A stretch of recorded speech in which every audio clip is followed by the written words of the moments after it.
Hey guys, Nick here. Welcome to the Omniverse of Nick and the next episode for What If Pikkon Was Wished Back, Part 6, the next Dragon Ball story on the Omniverse. Before we get started, be sure to smash the like button and subscribe to the Omniverse of Nick, and check out the About tab and homepage so you don't miss anything in store and already present for the Omniverse. So with all that said, let's begin. We open up with something that's only ever been covered once on this channel, the Zeno Expo. Goku, Vegeta, and Pikkon enter. And Pikkon is the first one to fight against Basal. And Basal is so taken aback by the fact that Pikkon's so precisive and onto him that even the fact that he can't sense his energy, Pikkon literally is just that strong and that freaking capable. Basal has to use everything he's got and power up.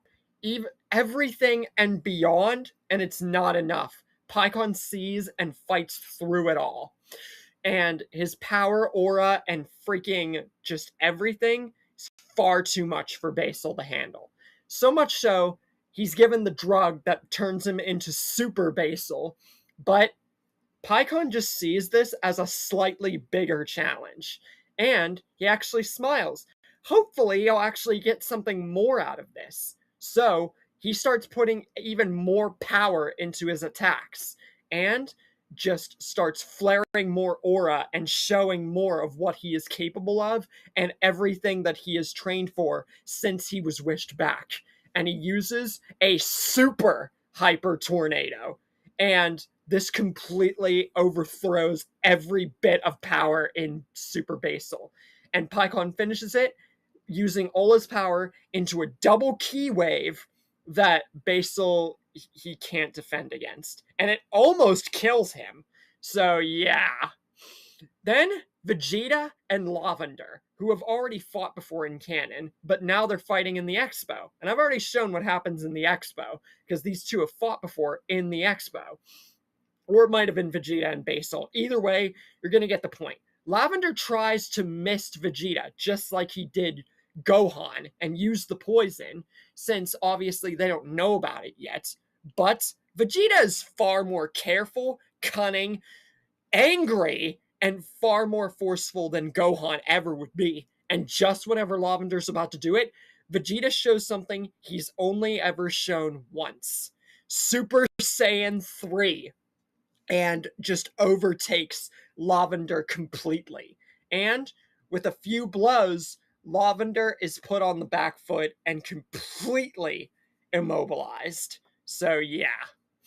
Then we get Goku and Bergamo, and that fight basically plays out the exact same way.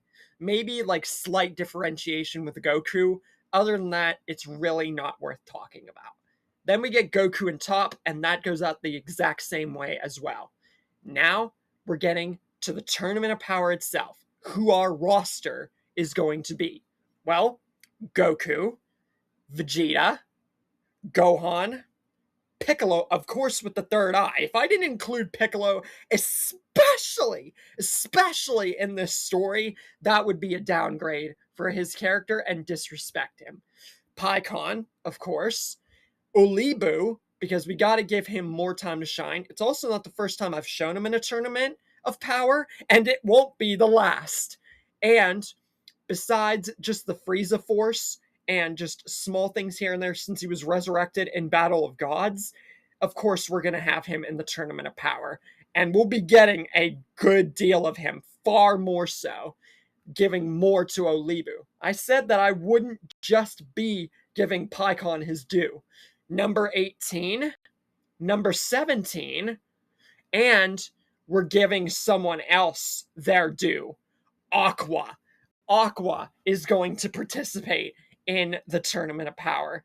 And I think that this would actually be a way to resurrect him and a great way to put him in the Omniverse of Nick. And the last competitor is Tien. So we have our roster. Goku, Vegeta, Gohan, Pikkon, Piccolo, Ulibu, numbers 17 and 18, Aqua, and Tien. With this roster, one of the honestly, craziest rosters I think I've conjured up, and there have been a great deal of them, and far more crazier to come.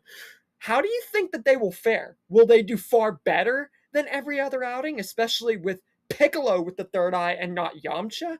With people like Aqua, Pikkon, and Ulibu, and just everyone else's growth more or less just being the same and just overall very freaking good? Could they do freaking better? Or could it lead to drastic ramifications? With that said, stay tuned for next.